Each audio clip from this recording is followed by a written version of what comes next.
Hello and welcome to Rooted and Unwithered. I'm Cole Newton, and the following is a meditation on Psalm 119, verse 4, which reads, "You have commanded your precepts to be kept diligently."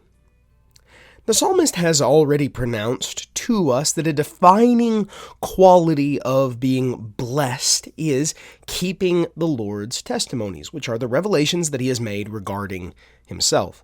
Now, after 3 verses of Beatitudes, describing the person who walks in the way of the Lord, obeying his commandments, the remainder of this mighty psalm is prayed directly to God. This prayer begins by affirming to the Lord the command to keep his precepts. The psalmist is certainly not attempting to provide God with new information. Rather, he is explicitly acknowledging that he has received the Lord's command. Any failure, therefore, to uphold God's command cannot be blamed upon ignorance. The psalmist is repeating his Father's decree right back to him.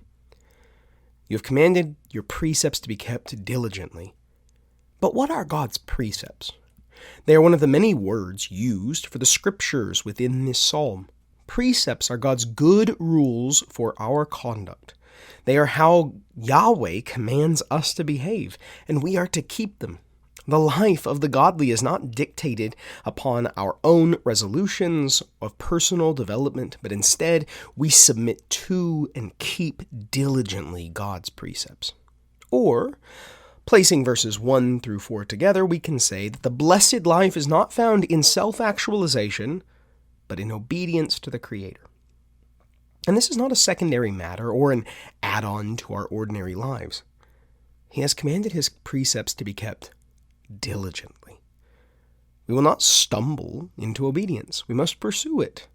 As Paul told the Ephesians, we must look carefully how we walk.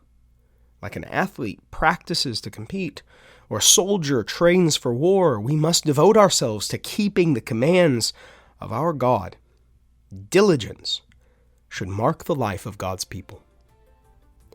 Thank you so much for listening. For more resources for knowing and loving God's Word, please visit bcnewton.co.